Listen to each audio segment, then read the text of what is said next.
Have you ever met someone whose face looked like a map of a vanished world?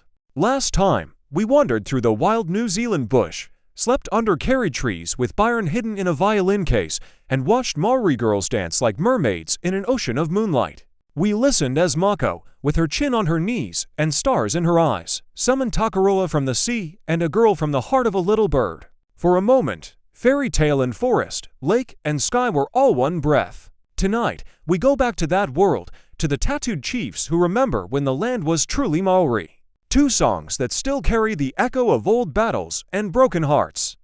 Two wanderers with only a pound in their pocket and a fiddle on their back, gambling everything on beauty, on stories, on the kindness of strangers. Stay with this journey a little longer, because behind the romance of bush tracks and lake reflections lies something more quiet and unsettling. A question that haunts every vagabond soul. What do we really find when we walk so far from home that the only familiar thing left is the sound of our own heart?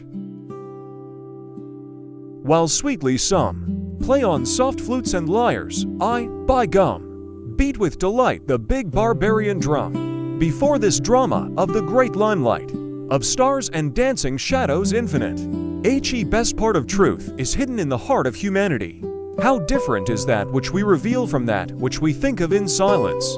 Our outward demeanor is civilization, our hidden inward cravings are barbarism. To some extent, these pages will deal with the savage instincts of the natives of tropical isles and with men who have found refuge in those lands, far from the cities of the Western world. To tell you of the semi-heathen is much akin to telling you of ourselves, for are not the barbarian instincts which we all have within us our own tiny, savage, dusky children? We chide them for their waywardness, but do we not encourage them in secret, as the savage outwardly does, expressing joyously that which we are ashamed of? One has the virtue of truth, and the other of polished deceit. Notwithstanding this, I think civilization the best of all possible things. Truly, however, civilization is built on a quicksand, and now that the Fijian forest battles and cannibalistic feasts have become fierce and gruesome history, the great tribalistic clash of nations, in full swing as I write, reveals more than words the relentless link that binds white and brown men together. Once when I was wandering in the Marquesan group, one suddenly came across the ruins of an old cannibalistic amphitheater standing lonely by the forest palms. The stone cooling shelves, whereon once lay the dead men and women in hot weather, were still intact, but thickly overgrown with moss and sheltered by bamboos. The festival arena and its surroundings of artistic savagery were all gone. The barbarian log walls had fallen. Wild tropical vines, smothered with wild flowers, thickly covered all that tomb-like place where savages once ate their foes and whirled in the cannibalistic dance, revealing the shapes of the stone edifice, the pai, 15 the turrets and log walls. The savage tribes with their sighs and laughter lay dead, silent dust in the forest hard by. I looked up through that amphitheater-shaped growth. It was night. I saw the stars glimmering through the dark palms as the trade wind stirred them. Now I think those vanished walls were as civilization, and the green clinging boughs remaining and revealing the amphitheater's shape, sad humanity clinging to the best it has left. The simile may not be perfect, but neither is anything that is human. But I must ramble on my way, for I am now well on the road to my reminiscences of Fiji. Years ago, just off the Rewa River, which is navigable 50 or 60 miles inland, there was a wooden shanty. It had two compartments. The walls were made of cocoa palm stems tied strongly together with wild hemp. Situated at a lonely spot, surrounded by primeval vegetation, cocoa palms, baka trees, and wild, tropical, twining vines, it was eminently suitable for the purpose for which it was used. For in its snug rooms lived the men who were members of the charity organization of the South Seas. The officials did not run the place on Western lines, for it was a true home for the fallen. No questions were asked when suddenly the hunted, haggard, unshaved face appeared. To be hunted was a sufficient reference to enable the applicant to be at once enrolled as a member. 12 fierce-eyed, rough-looking men, attired in big-brimmed hats and belted trousers, would greet the new arrival, and with the instinct of bloodhounds stare and reckon up the new visitor's pedigree. If he looked sufficiently villainous and haggard, and pathetically told the woe of some criminal ambition that had been frustrated by the vigilant eye of civilization, he was immediately given the first-grade diploma, a tin mug of the best Fijian rum. If he still possessed any part of the spoil, he could have an extra mugful, for the organization was not a rich one. A little offside room was artistically arranged. A small looking-glass, brush and comb, and all those things that tell of gentleness and frailness completed its furniture. There it was, silent, clean, tenantless, and ready, for often from other lands, with the spoil, the missing man would arrive with the cause of his downfall weeping beside him, and in there she slept. No one could tell the individual histories of these men. It will be sufficient to say that they were there. Ere I proceed, I must tell you that when I speak of the organization's whereabouts, I mislead you in the name only. The true vicinity characteristically resembles my description. It is obvious that to be faithful to those who befriended me, I must be secretive in some of the details which tell of this isle of the South Seas, where men sought, and probably still seek, a harbor of refuge safe from the stern law of civilized cities. Today this institution exists, and still carries on its varied work of extreme humanity. The low-roofed den, the old bench surrounded by the swarthy, unshaved faces of the secretive crew, like bending shadows in tobacco smoke, breathing oaths as the cards are shuffled, has disappeared. But still the game is carried on, though in more magnificent style, for as the cities rise, the aristocracy of crime fortifies itself, becoming more guarded and respectable in outward appearance. Be assured that I dip my pen in stern experience for that which I tell you. When you see these headlines in your daily paper, bank manager disappears, officials in the dock, mayor and vicar missing, be sure that the head of the charity organization of the South Seas has read the colonial cable in the Marquesa News or Apia Times, and has rubbed his hands with delighted expectation, and that his agents are watching at the warden gates of the high seaports of the tropic world. Forest lands, caves and mountain fastnesses, and unknown isles of security are fast disappearing from the world as it becomes polite. Where the Bacchae feast roared and reveled, and the Fijian war dancers in the moonlight of other years whirled, in bloodthirsty revelry, by the Rewa River, now rise the church spires. Where the ambushed tribe once watched from the jungle with gleaming eyes pass austere university men, clad in gowns, with Bibles in their hands, to lecture on Christianity to open-mouthed natives. So things have changed, and the heathenish creeds of the old days faded, and it is my wish to give you one glimpse of that which has been. It was my lot to stay in the organization I speak of. A mile off was a small native village where Mabau, a Fijian maid who helped Bones, the organization overseer, to keep the rooms clean and tidy, lived.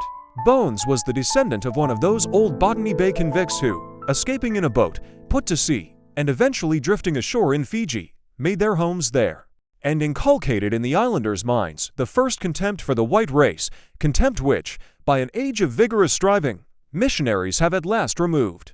Bones told me much of his convict ancestor, who had been transported from England for stealing a hammer, and so Bones was born in the South Seas.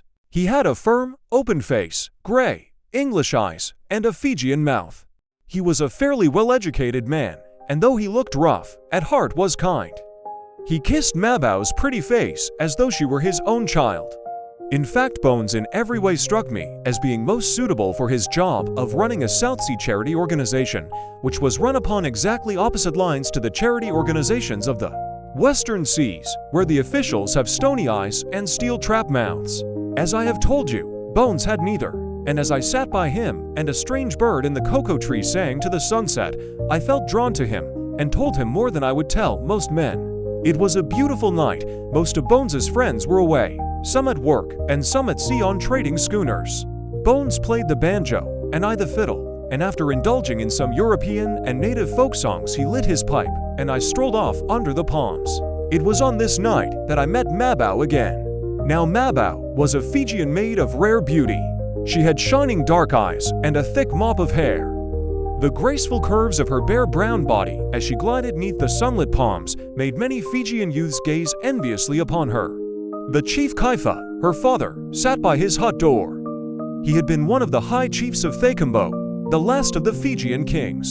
Kaifa was a majestic-looking man. In spite of his thick lips, he had fine features, with earnest eyes, and was straight-figured as a cocoa palm. As he sat there, dressed in his native Sulu, he smiled as I spoke to his daughter Mabau. I knew more of her doings than he thought. She was a true daughter of Eve, for her glance gave no hint whatever that we had met before. For in my forest wanderings, about 2 days before the evening I have mentioned, I had met Mabau. She did not know at first that I had perceived her in a lonely spot. She knelt on her knees before a rotting, cast-off wooden idol. Sunset had fired with red and gold the tops of the cocoa palms and forest trees. Overhead a few birds were still whistling. As I approached, and the dead scrub cracked beneath my feet, the heathen-hearted little maid looked hastily over her bare shoulder, and, seeing me, arose swiftly, as though for flight. My voice must have had a note in it that appealed to and reassured the guilty forest child, for I called softly, and then smiled to let her know that from me no harm should befall her. "Why do you pray to that wooden thing?" I said, and then I gave the monstrous effigy a kick. With a frightened sigh she looked up at me and said, "O Papa Longi, I love Vituo the half-caste." Then, with a blush, she told me all, and it seemed that the soul of innocence peered through her eyes, and asked for mercy as she looked down at herself, and then up to me again, one hand resting on her brown breast. I gazed silently, and knew all. The perfidious Vituo had stolen her heart. "Me killy Vituo. Your white god no help me, will he?" she said. I gazed a while and said, "Yes, he will, Mabao." I would not have told this thundering lie, but for the fact that her appealing eyes awoke the best that was in me.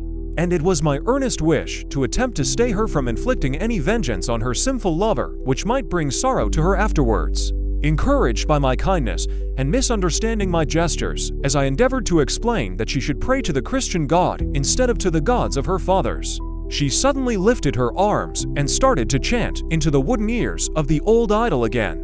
On her knees she went, swaying her body and arms gently all the while in the mystic, Mabi charms.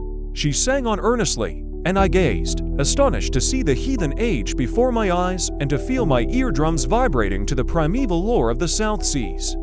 Through the forest boughs just overhead crept the lingering rays of the dying sunset, and to golden streaks fell slantwise over the praying maid's brown body, glimmering in her thick dark hair as her head moved to and fro while she chanted her despair. "Mabao," I said, "where does Vituo live? Why not go and find him, tell him of your love, and offer your forgiveness? He will doubtless take you to his arms." In truth, I felt this might be, for she was a comely and pretty maid. At my saying this she answered in this wise, "O white mans, I long die, and go to Nedenji, or Mbaranto the great goddess, who love deceived maids and make gods of children." Then, with a fierce look on her dark face, and with heaving bosom, she continued, "Mbaranto will blow the breath of the big wind that will kill him, the wicked Vituo. And then him once dead will love me again, for good is his soul, though his body is whitish and wicked." I saw the depth of her love flame in her eyes, and I answered, "Mabao, go home, and I will pray to the white god for you, and will see what can be done to bring this treacherous Vituo back to you again." At this, with delight, she rose to her feet, her eyes and face shining and expressing pleasure at my promise. Her Sulu cloth of woven coconut fiber revealed her trembling thighs as, with the impulsiveness of the Fijian temperament, she started to sing and do the equivalent of a step dance.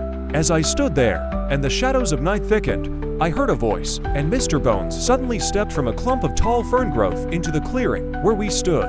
"What's up?" he said, and I knew then that he had been watching the whole performance. Mabao, who knew him well, started off, with feminine vivacity, to tell him all her trouble. He knew her language, and so she was able swiftly to tell her tale. Now Bones, as I have said before, was a decent fellow, and he listened attentively all the while that she spoke. Then he turned towards me and said, "Vituo is a treacherous skunk, and if he plays her false I will see to it that he gets his deserts. Go home, Mabao, for old Kaifa will be suspicious of your being out this late hour." Off she went, and I had not seen her again till this meeting by her parent Kaifa's home. When I digress to tell you that, notwithstanding her greeting me as though I were a stranger, nevertheless all that I have told you had happened between us. The chief, as I said, gave me a friendly greeting. I had seen him once before, when he had called at Bones's homestead and borrowed a mugful of rum. He was a genuine survival of the old cannibalistic days, though he had embraced Christianity as best calculated to serve his interests and requirements. For the Protestant and Roman Catholic ecclesiastics were very kind to him. He had embraced both the creeds. He still, deep in his heart, clung tenaciously to old memories and the heathen mythologies of his tribal ancestors. By his side sat Mabao, busily weaving a new fringed Sulu gown, with varied patterns decorating its scantiness. For it was the Fiji fashion to reveal as much as possible of the maid, without her being accused of being absolutely nude. His only surviving wife was a full-blooded Fijian, and as I sat by his side she squatted on her haunches, busily blowing, with her thick-lipped mouth, the embers of a tiny fire that flickered into 1,000 stars to be scattered by her breath as the evening meal spluttered. Chief Kaifa could speak excellent English, and as I stayed on, and the hour became late, he told me many things of the old days, of dark beliefs, and also of the mighty cannibalistic warrior, Vagabond. As he spoke, and the moon rose and lit the forest, his eyes brightened as the old splendor thrilled him, and Mabao, who sat by us alone, for the old wife had gone to bed in the hut nearby, rested her chin on her hand, and looked up with sparkling eyes, listening eagerly, and I saw who encouraged her, and why she had prayed so earnestly to the old forest idol. "O white mans," he said, lifting his dusky arms as he spoke, "the old gods watch me tonight, and when I pass into Shadowland, I shall be great chief, for am I not still faithful to them? Do I not cling to those who watched over my birth and gave me life?" As he spoke, a strange bird screamed afar off in the forest palms, and with his dark finger to his lips he said, "Woi, Vanaka, the dead speak, and they who were unfaithful to men and maids are being punished by the gods." For ere he finished, many screams came to our ears, as a flock of migrating wings flapped under the moon that was right overhead. Mabao, who had heard this, clapped her hands with delight, and I knew then that she had but little faith in Vituo's promises. For I understood from Bones that he had seen Vituo, and he had pledged his faithfulness to poor Mabao. I say poor Mabao because this is no romance that I tell you of, but simply an incident in the sad drama of life that came about through Vituo's unfaithfulness. Much that Chief Kaifa told me that night, and on following nights that I spent in his interesting company, still lives vividly in my memory, and I think it will be interesting to tell here some things I heard concerning the monstrous deeds of Vagabond ere the awful royal cannibal embraced Christianity. It appeared that Vagabond had 6 Fijian maids, who were kept in the royal huts, sheltered and closely guarded by his high chiefs. And though the missionaries had landed in the Fijian group, and had even made homes on the isle, he managed to keep all that which the old chief told me a close secret. For some time these 6 maids formed his harem, and they were proud of the royal favor. In time 2 of them became mothers, and when the babies were 6 months old the high chiefs came in the dead of night, and took them away. As time wore on, and Vagabond sickened of the secret tribal harem, the mothers disappeared one by one, also only a scream disturbed the forest silence. Then the Bakai ovens, wherein the dead were roasted, were made hot, and great were the rejoicings of the cannibalistic natives and the tribal grandees who were favored by being admitted and presented at the court functions. At last of the 6 erstwhile maids 2 only were left, and one night they too disappeared and ceased to weep, and the harem huts were silent. Nedenji, the great Fiji god, blessed all those who had joined in the grand festival whereat the maids had been sacrificed. And as the assembled tribe sat in the terrible forest arena, drinking kava and gorging the dead, the Mabit spirits could be heard running as their shadow feet sped across the midnight moonlit forest that surrounded the Bakai ovens. And the cannibals looked affrighted over their shoulders as they heard the wailing cries of the souls of the dead mothers and maids whom they were eating, being pursued by the souls of dead warriors and lustful old gods who hungered after the shadows of beautiful dead women. How terrible! I suddenly gasped, being unable to control my utterance as the old chief told me these things. Quickly he looked up at me, and swiftly I recognized my mistake, for he was very proud of his dead king and all the horror I have told you. Continuing, I said, Vagabond was a great warrior, and the mighty Nedenji approved of his doings and sanctioned them as the white god does ours. Though I said that, the old fellow seemed to understand my feelings, and looking at me half kindly and half fiercely, said, Nedenji did not sacrifice his own son, nor does he send the helpless, blind souls of his children to the Bakai ovens of hellfires to burn in agony for eternity, nor did he hide in the dark of ages. Why did your mighty one God not come before? Why did he send you cursed whites to our isles to shout lies, ravish our maids, and steal our lands? Well, why smash our idols? Show me this great white God.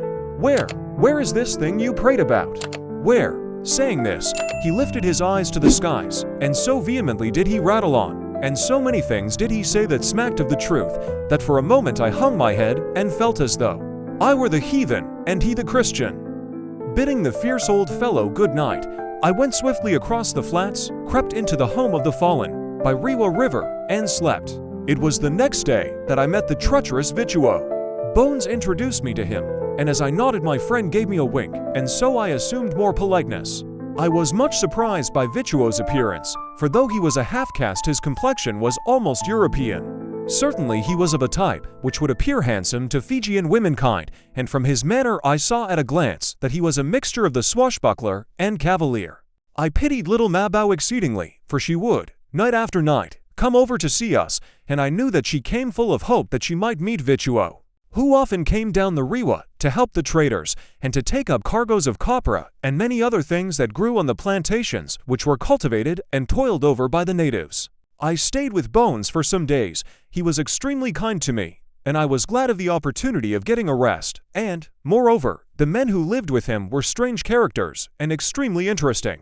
Often new arrivals came, some with heavy beards and some clean-shaven, ostensibly for the purpose of disguise. One old man, whose name was Enoch, was a quaint old chap and fondly loved rum. I do not know what he had done in his native land, which I believe was Australia, but at night he would shout in his sleep, and, suddenly awaking, sit up and gasp, and gaze with relief on the bunks around him, wherein slept the weary heads of the fallen. Now Enoch was very artful, for he found out that I was the rum keeper, and so it was my duty to share out, and night after night, I was obliged to get out of my bed and give him tots of rum to allay the awful pain which a toothache was giving him.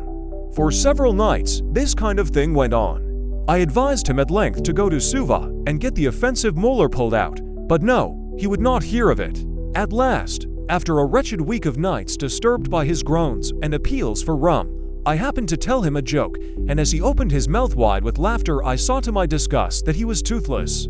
Often I went out into the forest and, placing my music in the fork of a tree, stood and practiced my violin. The native children would hear, and come peeping through the tall fern and grass to listen. They became my little friends. I taught them to dance around me, and they screamed with delight. Several times Mabao came to see us, but Vituo did not keep his promises. She would stand at the organization door for hours watching the sunset fade over the hills, and then with staring eyes look down the long white track where once he had so eagerly come singing, to fall into her arms. Bones and I, and even old Enoch, would strive to cheer her up.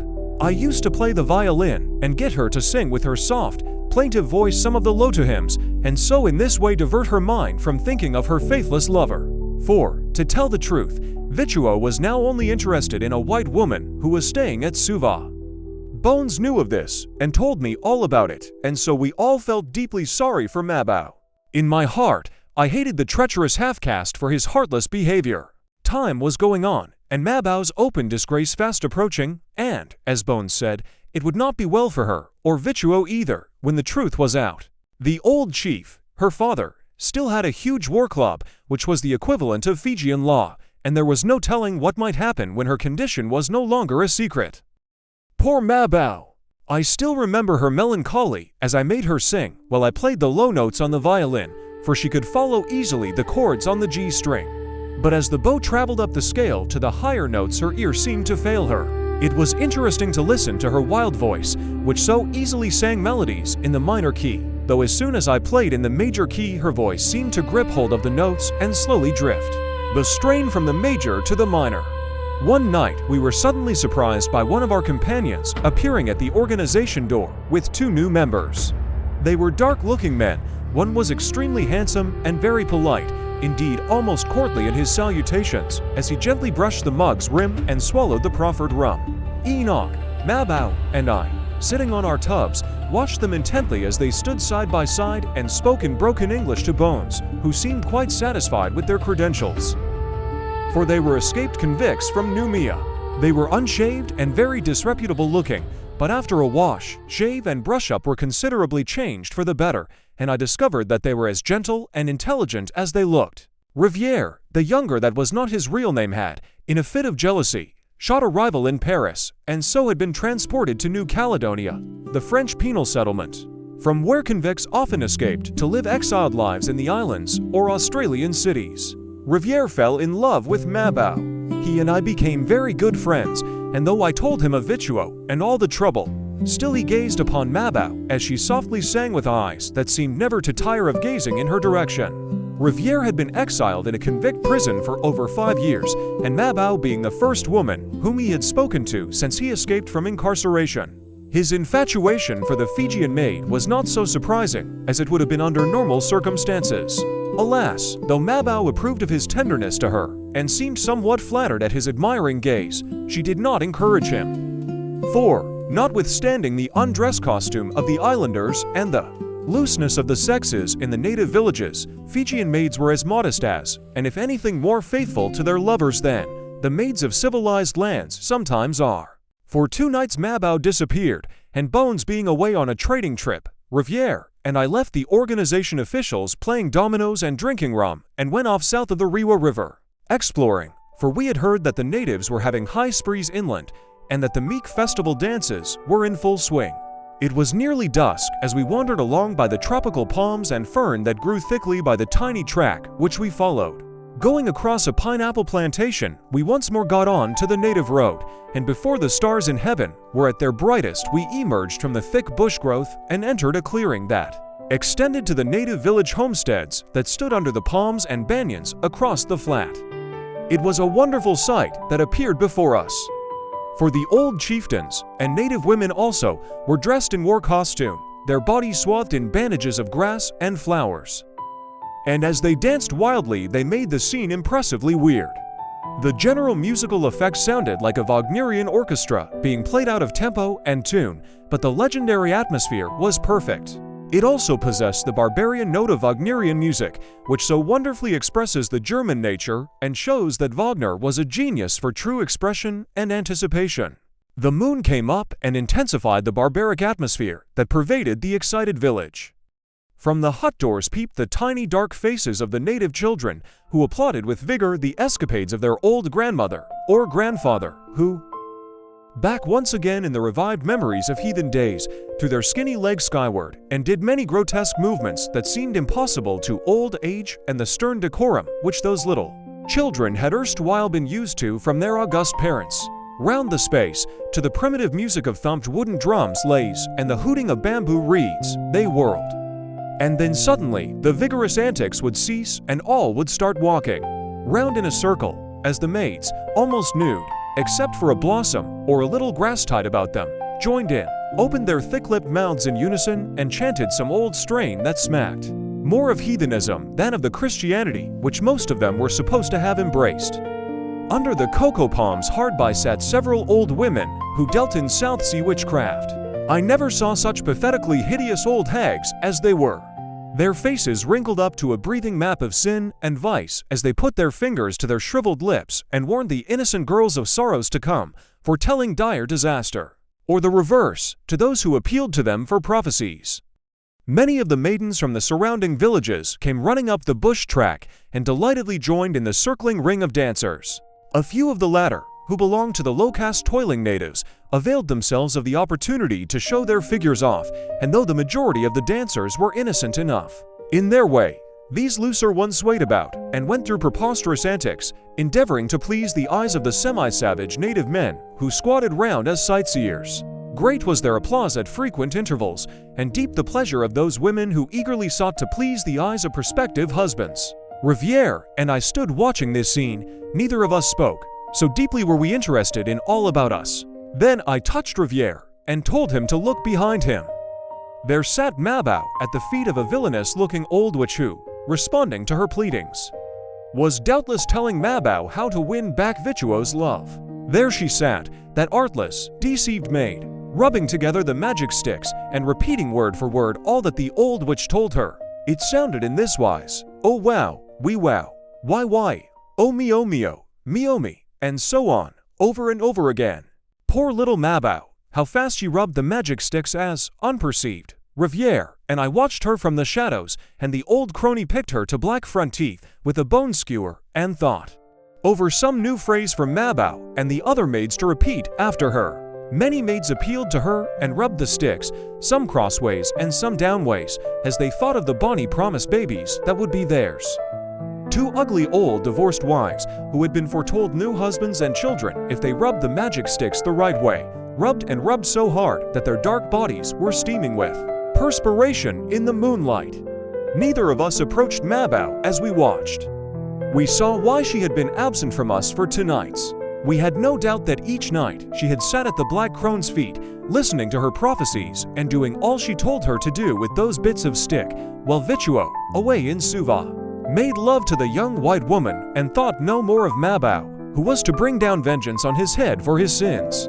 Next night Mabao watched at the trysting place for the old witch's prophecies to be fulfilled, but found that Vituo did not come as had been foretold.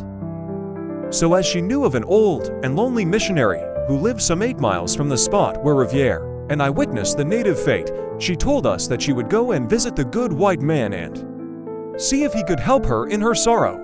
Finding out from Bones where the recluse lived, I, being deeply interested, went off the following afternoon to see him. After 4 hours hard walking, I inquired from some natives, and following a track which was thickly covered with thangi and drala growth, arrived at Narandrau, which was situated southeast of the Rewa River and not far from the seashore. There, in a secluded spot close by a stream, was a small, neatly thatched homestead. As I approached, all seemed silent, deserted, and overgrown. The trees that shaded the hut-like home were heavy with thick, human hand-shaped leaves, which intensified the gloom and isolation. I coughed purposely. The door opened, and there, framed in the doorway, stood a tall, stooping, gray-bearded man of about 70 or 75 years of age. "Welcome, my son," he said as I introduced myself, and he noticed that I was tired, for the heat of the sun had been terrific, and I was parched with thirst. I had brought my violin with me for companionship and safety. Though I had great faith in the organization officials, I did not wish to tempt their integrity by leaving my instrument behind. One sat and gazed round that little lonely homestead by the shoreside at Narandrau. The scent of the jungle blooms and dead grass crept into my nostrils as soft winds came up from the sea, blew in at the small doorway, and fell asleep in the leafy hollows. Opposite the doorway, by his broken-colored glass window, sat the missionary to whom Mabao had appealed. He had already given her his advice. He was a venerable-looking old man with earnest, sunken gray eyes. As his aged, bearded lips moved, and he spoke in a sensitive, musical voice, I at once felt a liking for him, and I seemed to be back in the days of an age that had long since passed away. For this lonely old missionary was the sole survivor of the first white men who had exiled themselves from their native lands with the one intense motive only in their hearts to endeavor to preach the word of Christ and better the conditions of heathen lands. No ambition in his mind had craved for recognition. He had done his day's work, and there, weighed down with years, he waited sadly, yet patiently, the last act of life's drama, the call of his Creator, to whose service he had devoted his earnest existence. He died, quite unknown to men on earth, for if men do not strive for fame, it seldom will come to them, unless they do not deserve it. "My son, what brings you this way?" he said, and his gray eyes gazed kindly at me. "Father," I said respectfully, "I heard of you from Mabao, the native girl who sorrows over her faithless lover, and since hearing of you, it has been my wish to meet you, and here I am." Hearing my answer, the old man looked intently at me, and to my great pleasure I saw that I had impressed him favorably. "Art thou hungry, lad?" he said. "No, not hungry, but I am exceedingly thirsty, father," I answered. And at that he at once brought out, from a little wooden cupboard by his side, 2 coconuts, and with trembling fingers pierced the holes with a screw. Very thankful I was, as I drank off a tin pannikin full to the brim of the refreshing fruit milk. After that I felt much refreshed and more at my ease, as I talked to my host. At his bidding I took my violin from its case, and played the Odyssey la Morte from my El Trovatore to him. As the strain died away, and silently I laid the fiddle down, he crossed his hands over his breast and sat in the gloom, for night was falling fast. He looked like an old, gray-bearded apostle carved in stone, as he sat there. "My son, thou playest well, and I am thankful for thy visit," he murmured. And I was touched and highly pleased, for deep in my heart, I suddenly felt a tenderness for the lonely old missionary. I saw by the way he crossed his hands that he was a Roman Catholic. I am a Protestant by birthright, but his sincerity made me feel more attached to his denomination than my own. As night fell and the stars came out, he became more talkative and unburdened himself to me, a fact which I always remember with pride, for he would not have done so if he had not felt instinctively that my heart was in sympathy with his. Rising and lighting an old oil lamp, he stood it on the window shelf, and its faint flicker lit up his room. In the corner was a sleeping mat, for he slept on the floor in native fashion. His furniture consisted of 2 wooden stools, a small bench table, and a few cooking utensils. Outside the door in a cage was a large gray parrot. It looked as old as its master, was almost featherless, and seldom spoke. You're watching this video on Good Stories. Welcome, my friends. I hope you enjoy every moment of it. Thank you so much for subscribing and hitting that like button. Your support truly means the world to me. But now and again, it would gaze sideways at me, and without opening its tuneless beak say, in a sepulchral voice, "Goodbye, goodbye," as though it were jealous of my conversation with its lonely master. It was a wise old bird, mistrusted strangers, and realized that old age could be tempted and led away from old friendships by the voice of youth. As we sat there together, the moon came out and shone brilliantly over the sea, outdoing the dimness of his oil lamp. So brightly did it shine over the palms that one could easily have read ordinary print. Taking an old flute down, he started to play upon it, and then with a sigh laid it back on the shelf and asked me if I should care to stay the night. Yes, I immediately answered. We went out and strolled in the moonlight, and he told me much of Fiji in the old days. Though he was a poor and aged man, with only the moonlit forest flowers as his friends, flowers that would someday blossom over his fast-dissolving dust, the largesse of his sincere heart. All that he told me has been vast wealth to my memories through the years, and his dead voice has haunted my dreams at times. He too told me of Vagabond. He had known him in his worst days, and spoke with the famous warrior king when he had at length, after many councils with his chiefs, decided to embrace Christianity.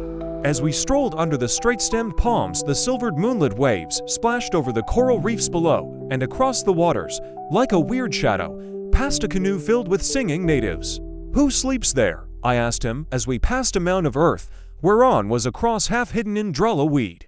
He told me that it was the grave of a white man who had left a ship at Viti Levu and had become attached to the wife of a notable chief. The chief discovered them together by the shore, and after a terrible battle, the white man with a rifle, and the chief with a club, the white man fell mortally wounded.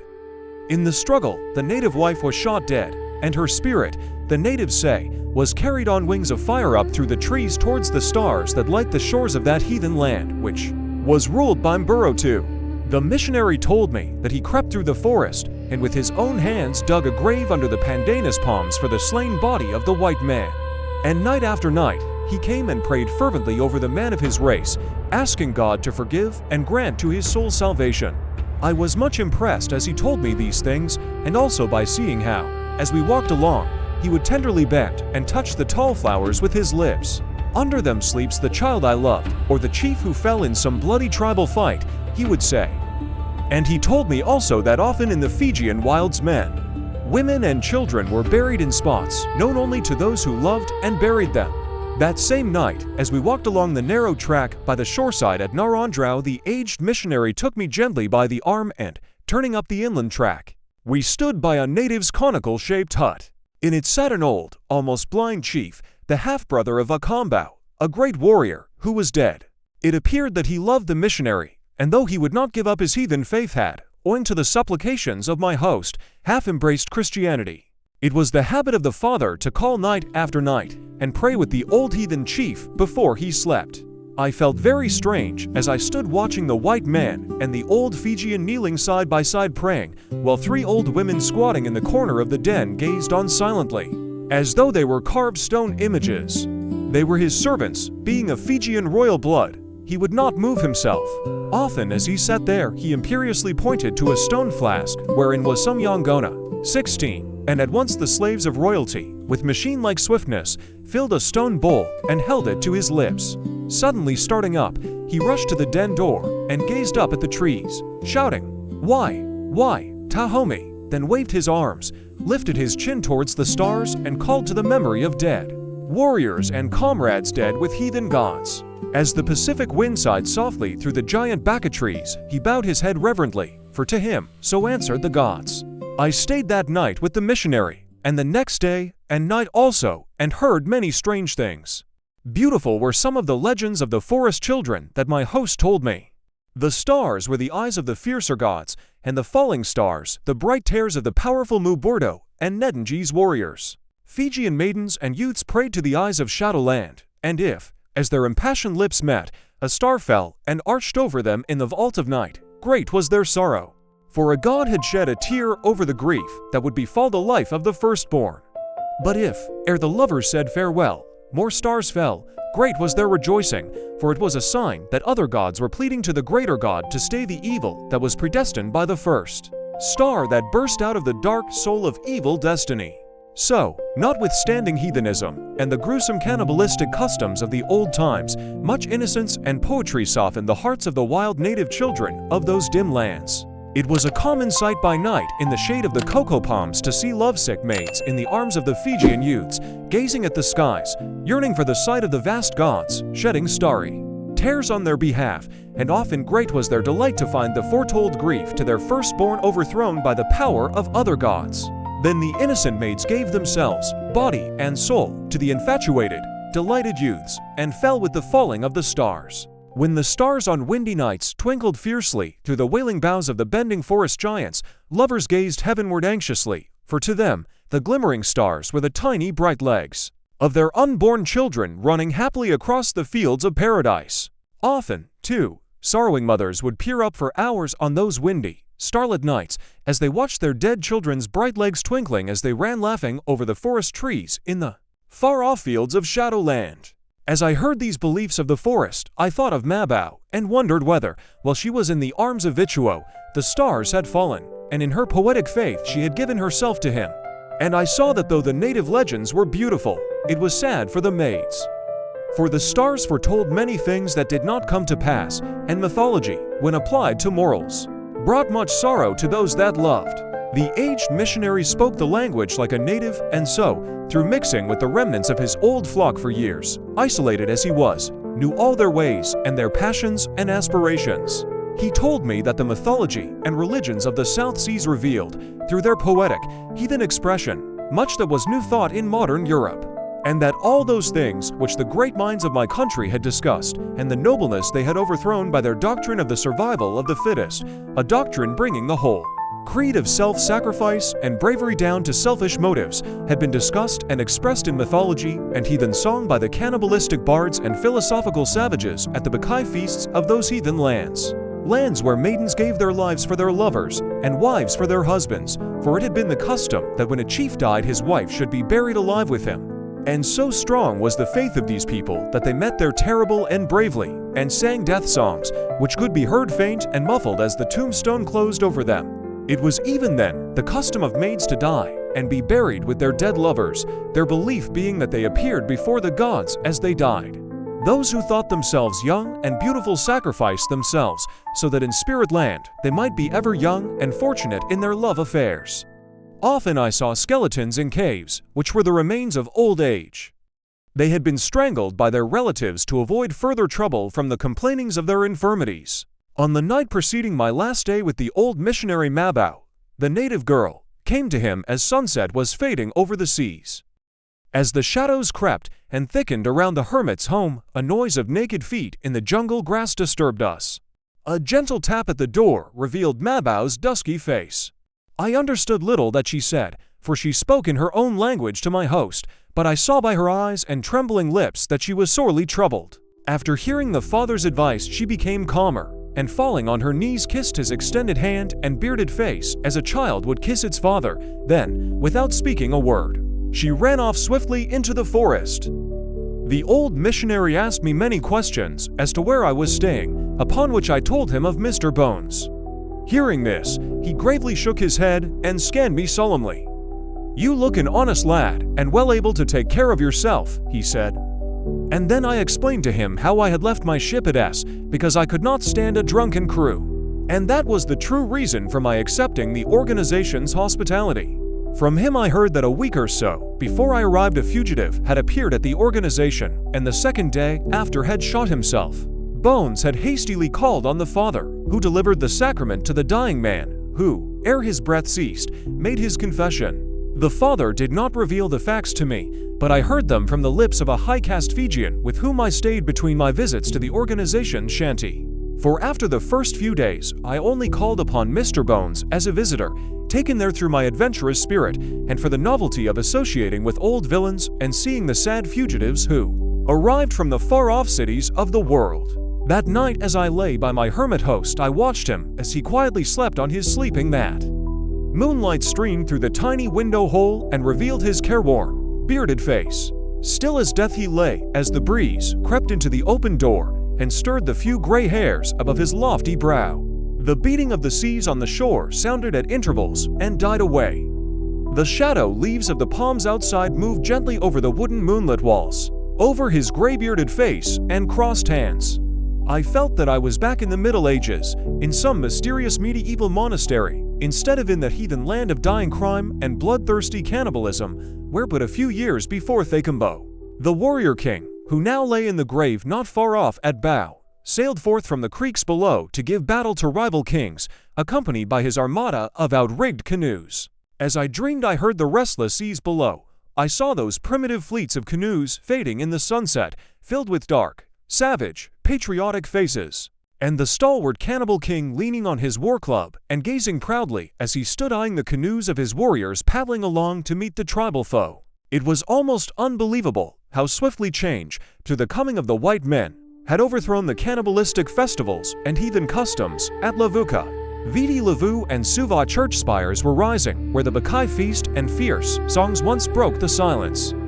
From native homes now come the strumming of cheap German pianos and Lotu songs sung by mouths that a few years before had eaten those they had loved.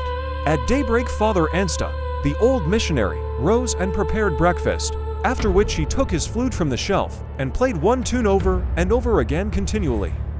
And the old featherless parrot in the cage tried desperately to repeat the notes through its tuneless beak and, to tell the truth, made as much mess of the melody as my host did. For though he had music in his soul, his lips were unable to express it. There he sat, holding the flute to his aged lips and blowing away.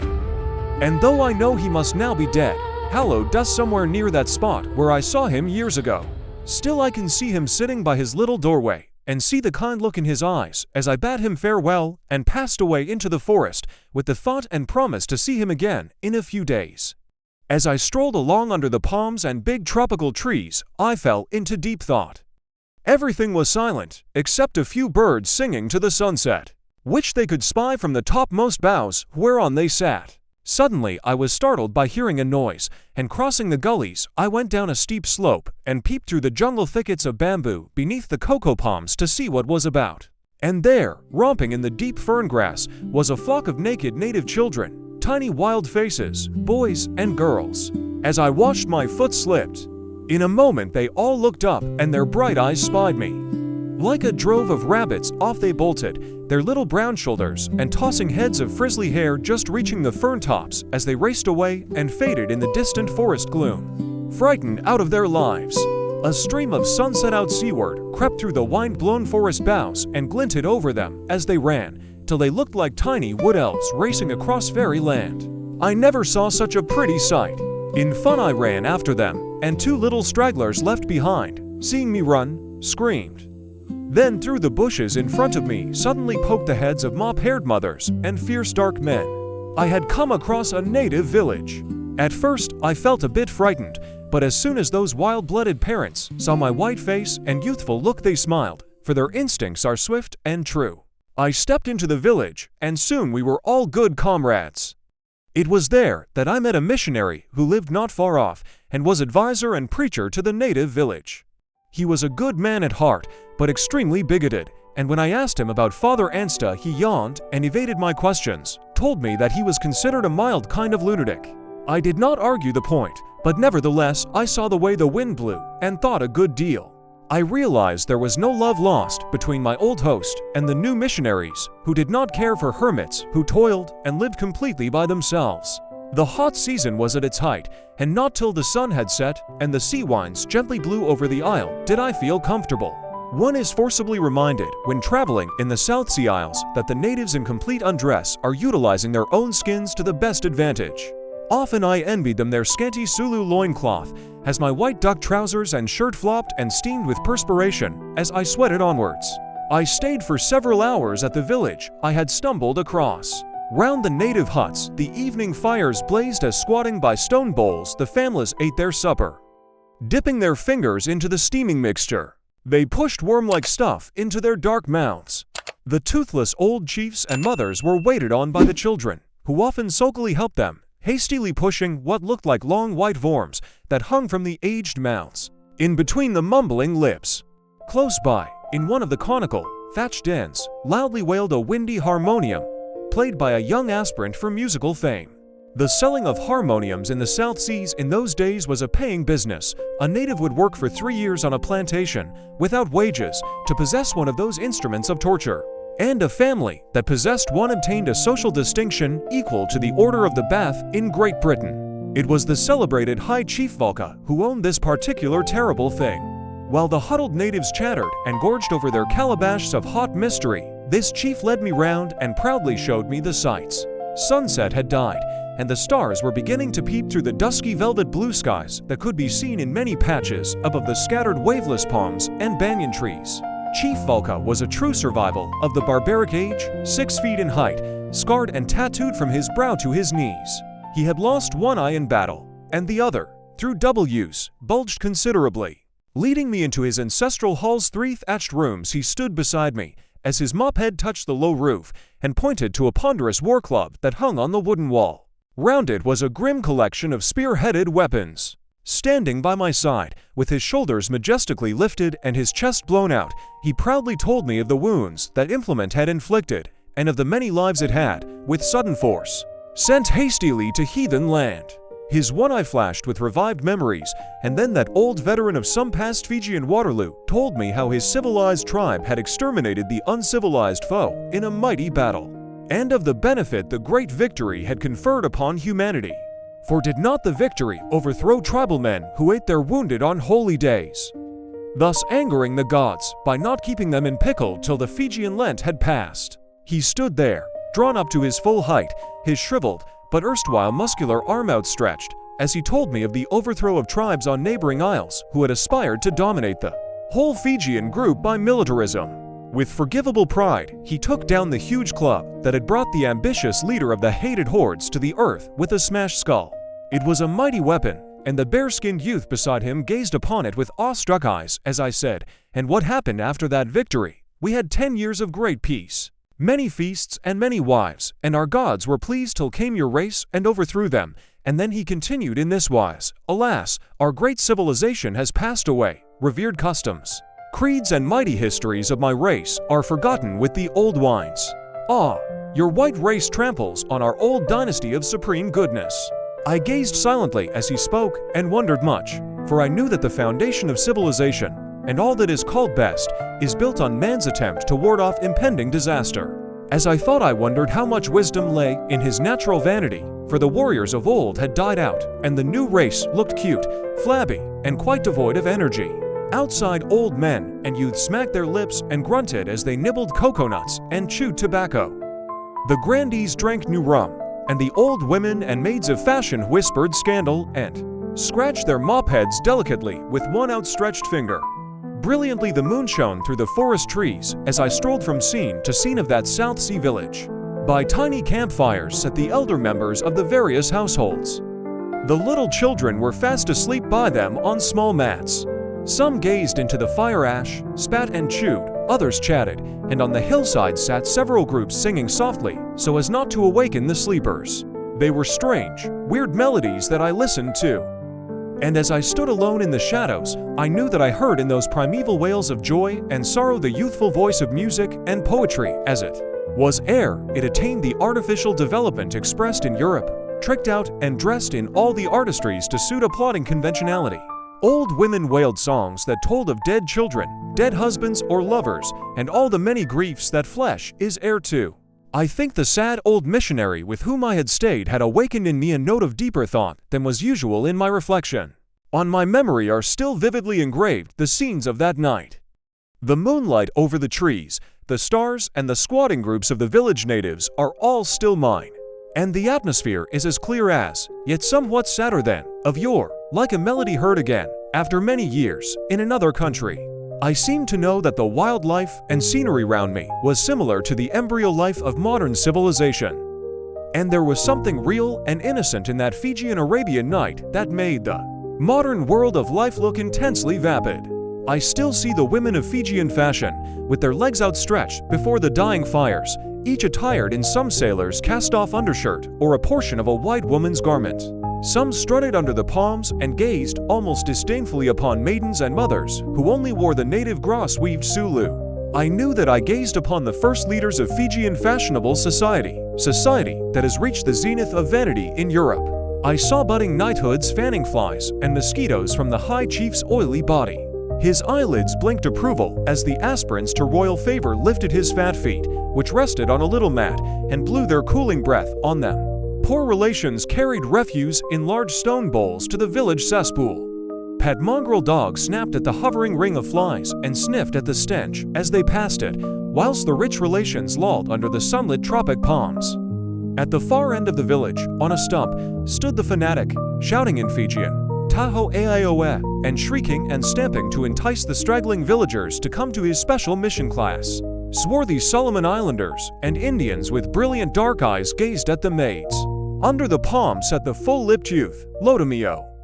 Oblivious of all around him, he toiled on with his rusty nail, carving on a seashell the outlines of a maiden's face.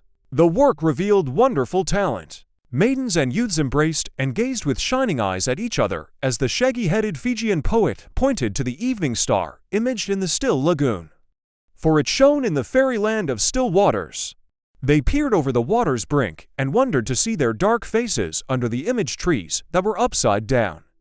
Then the branches stirred as the mirrored winds blew in the water, and their imaged faces broke up and disappeared. I got the old chief to see me safely on the road home. For though I trusted the Fijians, I did not like the look of the imported Indians, who crept about the village selling sham jewelry and tempting the maids with trifles and trinkets. They were stealthy-looking men, dark and masterful in appearance. Their creeds were slowly overthrowing Christianity, for the natives were weak, and Mohammedanism was more in harmony with their secret cravings and requirements.